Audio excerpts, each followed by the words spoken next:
So you've clicked on our 8-ounce Irish ribeye steak with brandy and green peppercorn sauce. And I'll also be doing a palm puree, it's a smooth mash with scented with garlic and fresh herbs, grilled flat cap mushroom, and a roasted cherry tomato with balsamic vinegar and sugar and a drop of olive oil. So the first thing I'm going to do is, after we peel the potatoes, is cut them up into cubes or chunks, all even in the same size, because you don't want to end up with one overcooked piece of potato and one raw piece of potato. So all even sizes.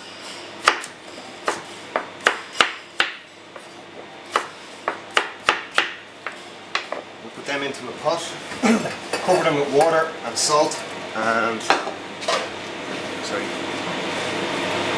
going to season them. I'm going to cover them with water and get them on to cook. It's the first job out of the way.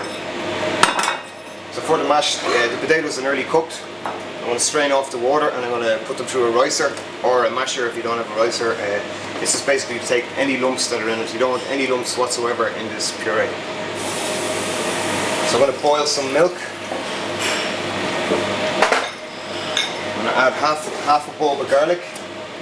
I'm going to add 1 tablespoon. I'm going to add 1 tablespoon of butter. And I'm going to bring that to the boil. Should be plenty.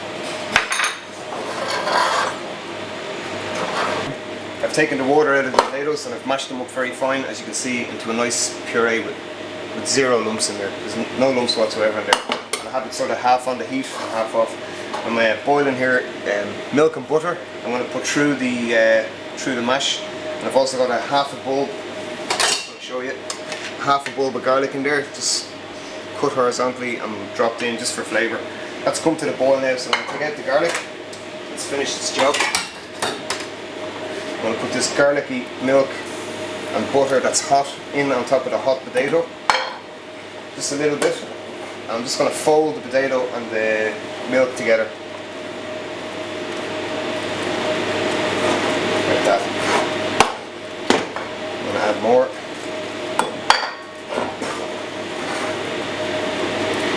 You shouldn't overwork it. If you overwork the potato, it gets too gluey and gloopy, and it's not very nice to eat. Salt, very important.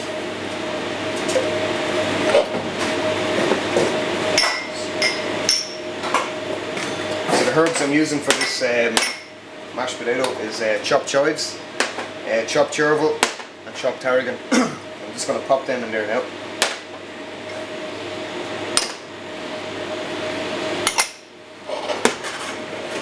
And again, I'm folding the mash all the time. I'm not mixing it or whisking it or beating it.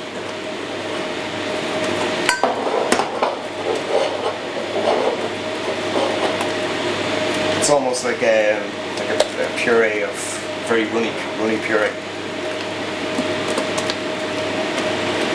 As you can see, it's very smooth.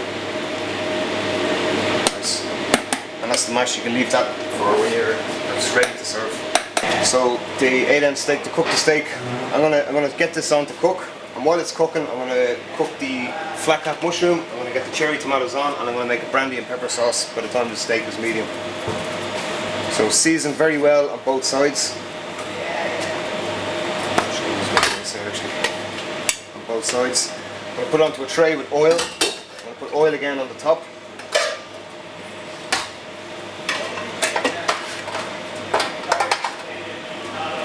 And on a hot griddle pan, it's best down like that. If you don't have a griddle pan at home, you can use a normal Tefal pan or Le Creuson, normal Tefal pan will be fine.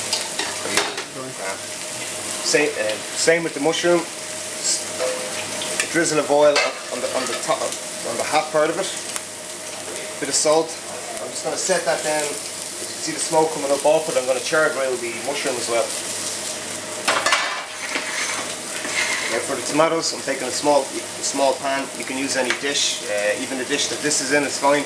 I basically just want to burst the skin of the tomato and give it a bit of flavour of sweet balsamic vinegar,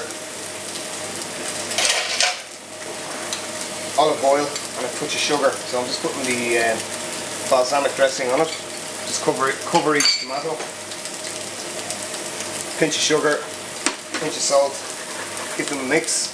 I'm just popping them under the salamander, under a grill. You can use your oven, it works just as well. But you don't want them to overcook, you just want the skin to burst on the tomato, and they should be ready. I'm just turning the steak to the left just to get a nice crisscross effect on the steak. Same with the mushroom, I'm just turning it. I'm going to start by making, I'm going to make the brandy and green peppercorn sauce now. It's just a pan with a little touch of olive oil in there.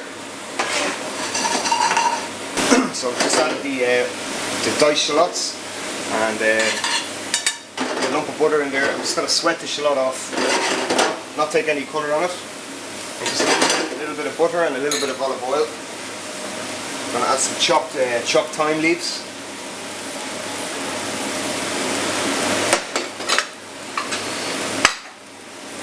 Green peppercorns, they've been lightly crushed already, so I'm just going to pop them in there.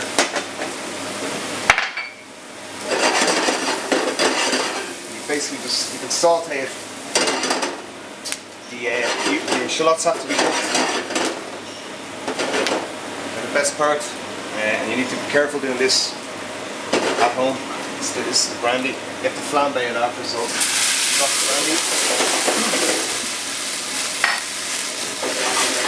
Burn off all the alcohol, reduce it down, but not all the way down. You want to leave just a little touch of cognac in there for a nice bit of kick and flavour. Should do. Once the alcohol is burned off, you know it's ready for the. I'm using here a beef stock. You can use a beef stock cube. You can use vegetable stock. You can use a white chicken stock. Whatever your choice is. I'm using beef here to go with our ribeye steak. I'm now bringing the jus back to the boil. Just as it's bubbling up, pouring cream. About half the amount of cream to stock. So we'll give it a mix and we'll lower the heat. And just cook the cream for 2 minutes max.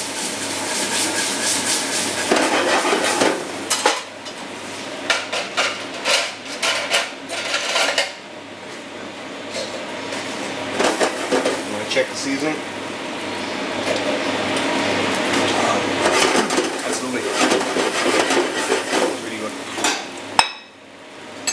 Kick off. And that sauce is ready. Pretty much that's it. You can pass it. Which I'm going to do. I'm going to pass it through a sieve to take out all the onion bits. And you don't have to. You can leave it in if you want. But that's the way we do it here in Venue. Everything is starting to come together very nicely now for this dish.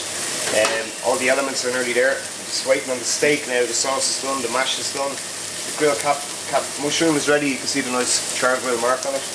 Just sitting up there. The tomatoes have just taken them out from under the salamander, and as you can see the skin has burst beautifully on them, and they're ready.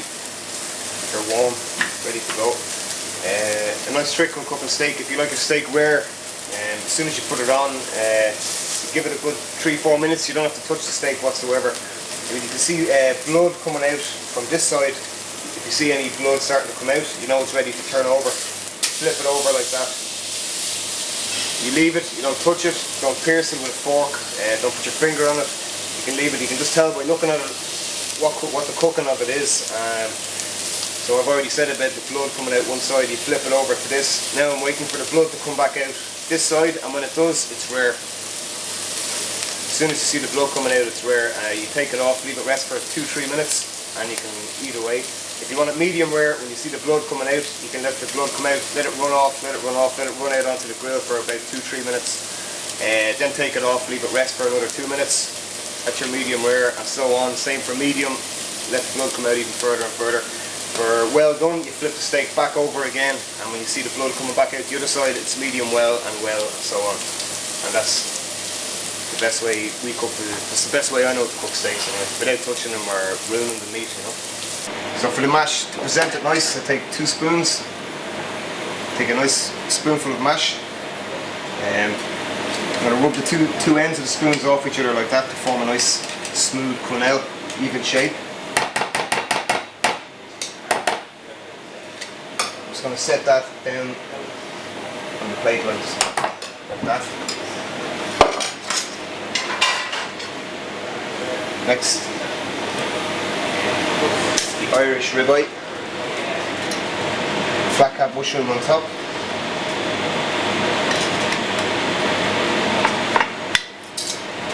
cherry tomatoes, and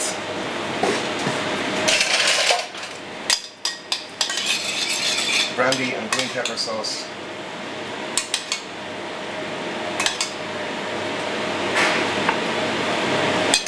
And here we have our grilled 8-ounce Irish rib of beef with green peppercorn and brandy sauce.